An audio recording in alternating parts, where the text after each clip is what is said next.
So I'm very pleased to have on our phones right now Peter Berkowitz, an American political scientist, a former law professor, and the Ted and Deanne Taub Senior Fellow at Stanford University's Hoover Institution. And this week, Peter Berkowitz published a piece, a superb piece, on the website Real Clear Politics, entitled U.S. Must Strongly Affirm Israel's Right of Self-Defense.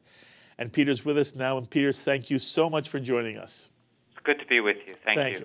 Peter, I read your piece. My wife read your piece on Real Clear Politics. We thought it was one of the most cogent presentations of the issues involved in Israel's defensive actions in Gaza. And I want to begin by asking you to address the charge we have heard so often coming out of the American media, the charge of disproportionate force. You write, and this is what you write in your piece, many pundits and politicians leapt to the conclusion that because Hamas has suffered much greater losses, Israel's response was disproportionate. So, Peter, did Israel use too much force in its actions in Gaza? I don't think that Israel used too much force, and I'm very confident that the people who made the charge that Israel used disproportionate force don't know what they're talking about. They couldn't know what they're talking about yet, because to determine whether any nation, any state, or for that matter, any combatant used disproportionate force, you'd have to know a whole variety of things, like their particular rules of engagement, like the weapons they chose. You'd have to understand the legitimate military objective. You'd have to factor in the ways in which the other side fought.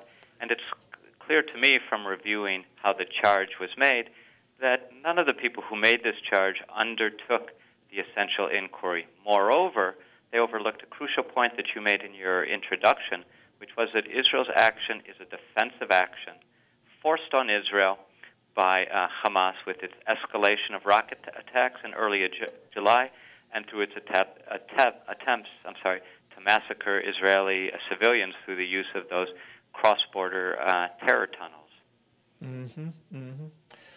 You know, the way it's portrayed, it's what you wrote in your piece.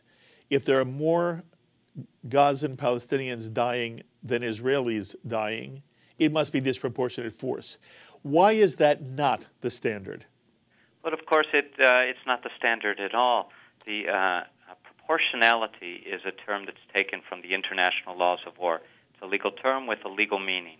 And the legal meaning is, for proportionality, is that combatants are forbidden from undertaking attacks in which the expected civilian loss is likely to be excessive in relationship to the expected military advantage.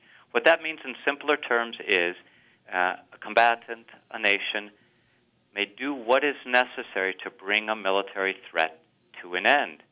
If that involves civilian casualties, that's a tragedy. Nation-state should do what it can to minimize civilian casualties, but a state is permitted in its self-defense to do what's necessary to bring the threat to an end. I should quickly add one other feature of proportionality. When the other side uses civilian areas, those civilian areas lose their immunity from attack. Not from indiscriminate attack. You still can't attack indiscriminately, but to take a concrete point, if rockets are launched next to an apartment building, next to a school, next to a mosque, if a mosque is storing missiles and rockets for launching at you, you may destroy those rockets, which will also involve, it's very tragic, will also involve destroying the mosque or the apartment. Why do you think it is that your perspective is not more widely explained? I can't believe you're the smartest guy in the diplomatic world, and you know, I'm sure that there are people at the United Nations who understand exactly what you've said, and yet it's not the way the United Nations is using the term of disproportionate force. In your mind, Peter, what's behind all this? Well, I'm actually not quite as confident as you are that everybody at the United Nations understand these points. That's because, not because one requires a level of brilliance to understand them. They're not such complicated points, and in fact, even though one can use technical language to describe the principle of proportionality, in fact, when properly thought through, the principle of proportionality comports with most people's common sense. I actually think what's happened is there has been a kind of systematic miseducation campaign about the laws of war, as if to say disproportionate losses means disproportionality. But even then, I'm afraid this is going to be familiar to you and your listeners, nobody's much paying attention to disproportionate losses when they take place in parts of Iraq today, in Syria today, in other places around the Middle East. So the real question is, why the outrageous over-preoccupation, first of all, with Israel, second of all, the misuse of the law when applied to Israel.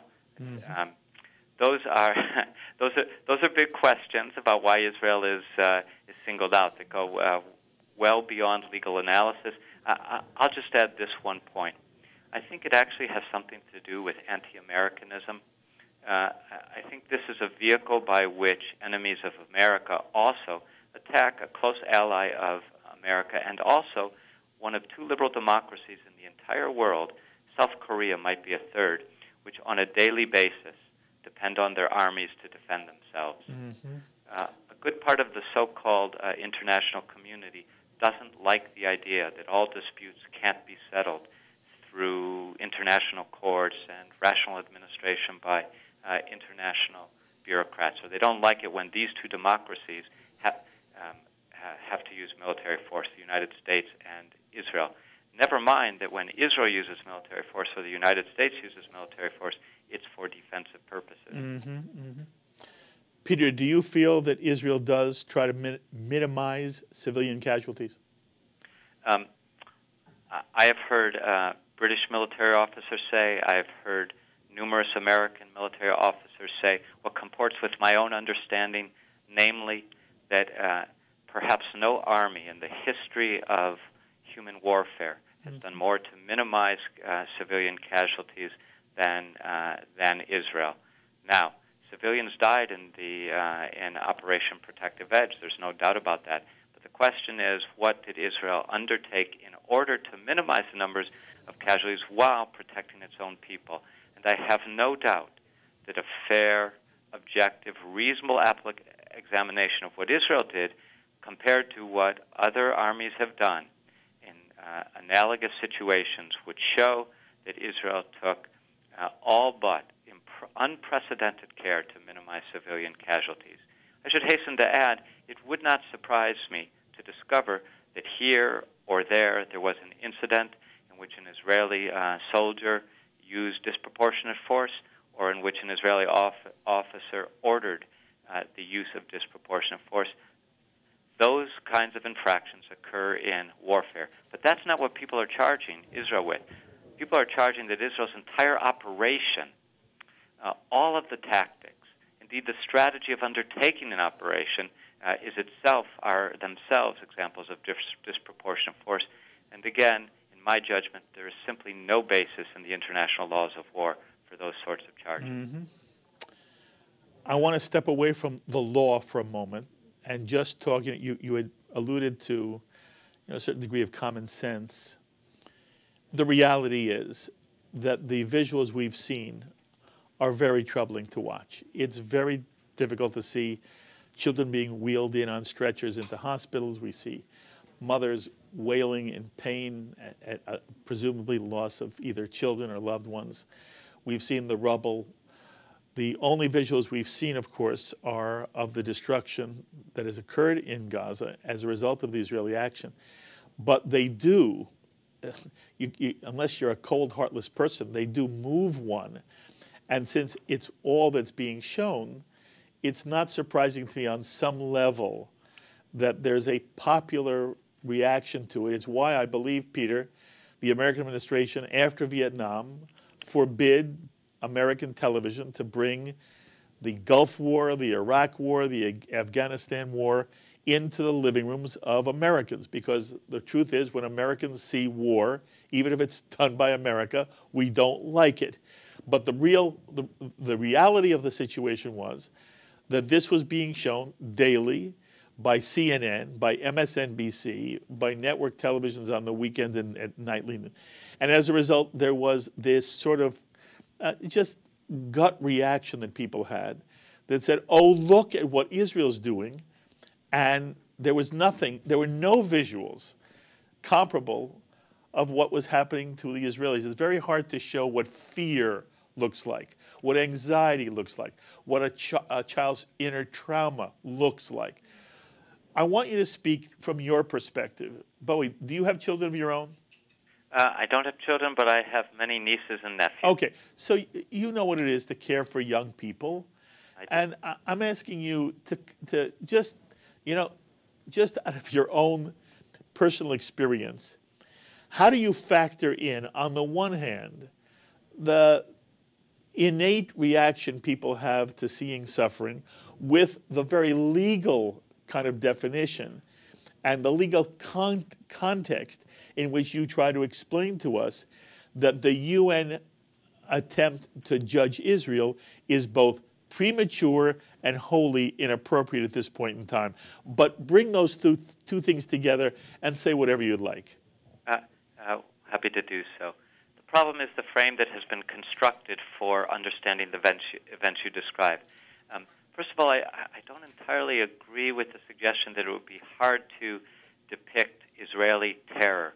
All it would take is a cameraman, news team staying with a typical Israeli family in Tel Aviv, in Jerusalem, in Ashkelon, in Sderot. Well, a lot of people have left Sderot, but around the country, because in the past 4 weeks, more than 3,000 rockets and missiles were fired in Israel. There were warnings every night. Yes. It would have been a simple matter to document yes. the terror with which Israeli families, parents, teenagers, young children have been forced to live. For one thing, it would have been very easy to interview kibbutzniks who live along the envelope of Gaza, the Israeli side of the Gaza Strip. In fact, I have close friends. I once taught tennis on one of those kibbutzes. I know it very well. They've been forced, many to evacuate, some have stayed. They live in terror. So that could have been depicted, and you would not have had to have been a very resourceful reporter. Second, it would have been possible for strong leadership in the United States to change the frame in which it's true the terrible sights of death and destruction that you've described have been shown. And the way I would do it is this. I would explain, which I think is actually consistent. It's certainly consistent with the international laws of war. I believe it's consistent with common sense. That presumptively, every Palestinian civilian who died in Israel's Operation Protective Edge, every Palestinian civilian building that was injured or destroyed in Operation Protective Edge is the responsibility of Hamas. There should be fury at the loss of life, and there should be fury at the loss of infrastructure in the Gaza Strip, and all of that fury should be directed at Hamas, Absolutely. which decided to dress in civilian clothes, store weapons inside civilian areas, launch weapons from inside civilian areas, and good Lord, to place its command central in the basement of an acting hospital, Shifa Hospital. By the way, you say it perfectly, and I have railed about this myself. I wish this were what the message was on American television and in the New York Times every day. I thank you for saying it so clearly. Look, you also write that much of the misunderstanding you think may be a result of the Goldstone report, which was issued in 2008 after Operation Cast Lead. Explain to our audience why the Goldstone report may, from your perspective, impact the way in which people are evaluating Israeli actions in this war. Well, the Goldstone report, which came out in 2009, published by the United Nations General Assembly, was in response to an operation that in many respects resembled the current operation, Operation Protective Edge. This was Operation Cast Lead. The Goldstone report was, in effect, it was initiated even during the fighting. The United Nations Human Rights Council authorized an investigation on the assumption that Israel had clearly committed war crimes and that the Commission would find these facts. The Goldstone mission acted with haste. Goldstone and his team got together in April of 2009, published a 500-some-page report in September of 2009. Goldstone outrageously accused Israel of committing war crimes and crimes against humanity without having, and many of the facts they would need to issue such a legal judgment. So in that respect, Goldstone encouraged the view that if one side has lost more than the other side, if civilians have been harmed, then disproportionate force must have been used. As we've already discussed, that's not so. But there was another problem, a bigger problem, which has gone almost undiscussed about the Goldstone report. The United Nations acted contrary to international law when in the very process of authorizing that report. Why is that? Because international law is clear about this. When there are allegations of war crimes, or crimes against humanity, the nation state itself that is so accused is in the first place responsible to conduct investigations. When Israel was accused, it was up to Israel to launch an investigation. Only if a nation state shows itself unwilling or unable to perform such an investigation are international institutions authorized to conduct their own investigation. But of course, since the Goldstone mandate was issued more or less in 2009, during Operation Cast Lead, Israel couldn't have possibly exercised its right or discharged its responsibility. That set a precedent for doing again this time in the middle of the hostilities. The United Nations Human Rights Council established a commission of inquiry for Israel. This happens with no other state. Because there's no foundation for it in international law. And Israel and the United States simply should oppose unequivocally the creation of two bodies of law, one body of law for all the rest of the world and a separate body of law for Israel that is designed to oppress Israel. In that regard, how do you assess the way in which the American administration has treated Israel during Operation Protective Edge? There have been a few good, forceful, if brief statements. But in my judgment, this administration could do massively more than it has done. In my judgment, with all the world focused on our ally Israel, the National Security Advisor to the President, the Secretary of State of the United States, the Secretary of Defense, the Ambassador to the United Nations, and the President himself should be affirming the points that we've been making in our conversation. Namely, Hamas started this war. Israel has a right to defend itself.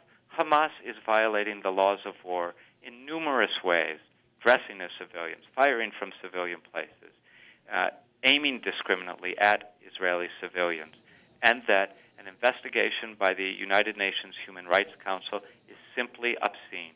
That Israel should be responsible once this operation is over, once the war has ended.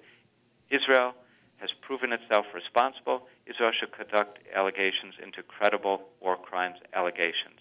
All of those top officials should be making these points because all the world is watching, and what happens in the court of public opinion, in this case the court of international public opinion, is connected to America's vital national security interests.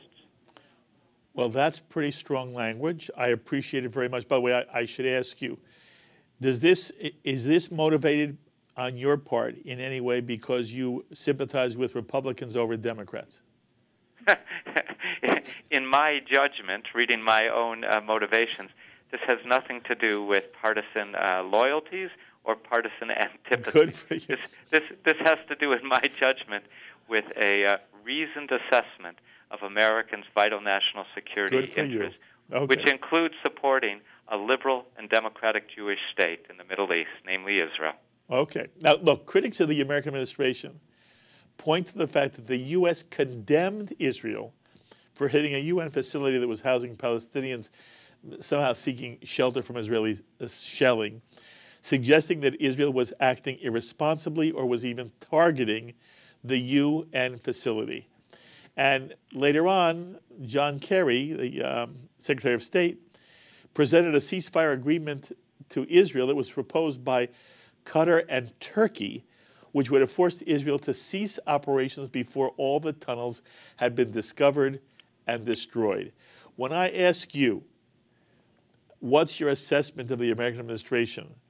While on the one hand you said, they should have been much stronger, I also was wondering whether you would pick up on some of the specific criticisms that seemed to me, Peter, to be valid.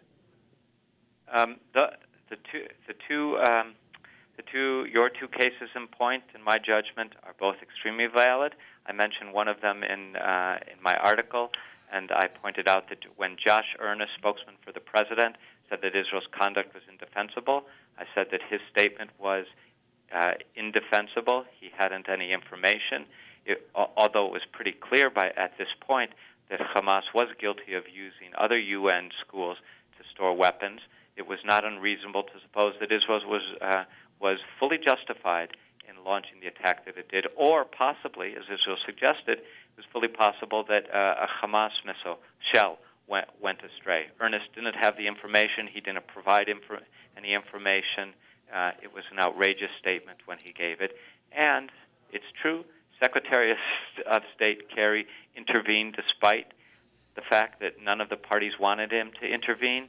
Indeed, two of our allies, Egypt and Israel, were cooperating very nicely together to secure a ceasefire when Secretary of State Kerry arrived.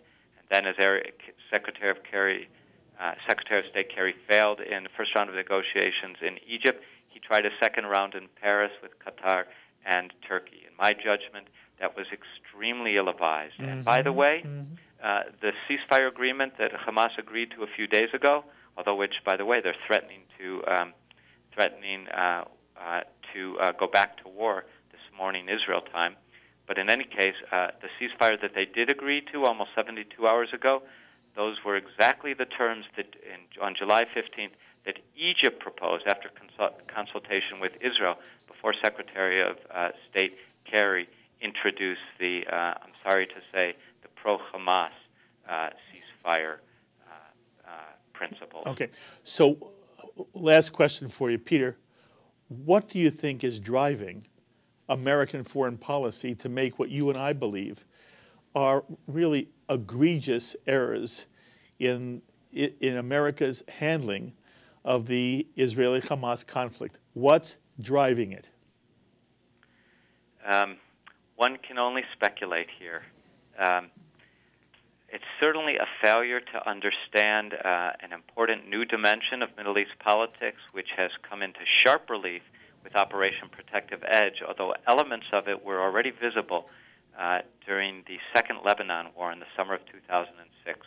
And that is, in this war, it was also true in 2006, more so in this war, it's clear that Jordan, which, by the way, is an American ally, Saudi Arabia, which is an American ally, Egypt, which is an American ally, were supporting Israel, which is an American ally, yes, its fight against Hamas. Yes. This is very important, and the administration, at least on the public plane, has entirely missed the emergence of this new alliance, this wonderful new alliance when four of our allies are now cooperating, 3 Arab Sunni monarchs and the Jewish state. Now, one should notice that meanwhile, and this has not been talked about, meanwhile, on July 21st or 22nd, there was an announcement buried in the New York Times that the United States had agreed to an extension, 4 or 5 month extension of the 6-month negotiations between Iran that expired in July. Mm-hmm, mm-hmm. Many of us said back in November, December, January that we should be skeptical about the ability of the United States to get an agreement in 6 months' time. Well, no agreement was gotten. And one could worry that there is a connection between the United States' determination to get some kind of agreement. We worry about the quality of the agreement with the Iranians and the United States' unwillingness to embrace this Sunni Arab and emerging Sunni Arab Israel alliance. Peter, it is wonderful to talk to you. Where do you spend most of your time? I moved between Palo Alto, home where Hoover is at Stanford University, Washington, which is my official address, and many visits each year to Tel Aviv. Well, maybe on your way to Tel Aviv, you'll end up coming through JFK or something, and I'll have a chance to meet you. Otherwise, I'll meet you if I'm ever out at Stanford, or maybe we'll meet in Tel Aviv one day. But you're a wonderful, wonderful person, and I've really enjoyed. I enjoyed meeting you. Wrote a fabulous piece, and I wish you kol tuv v'hatzlacha. And I'm hoping that you'll let me call you often to pick your brain. It's a wonderful brain, Peter. Toda rabah. B'vakasha. Thank you very, very much.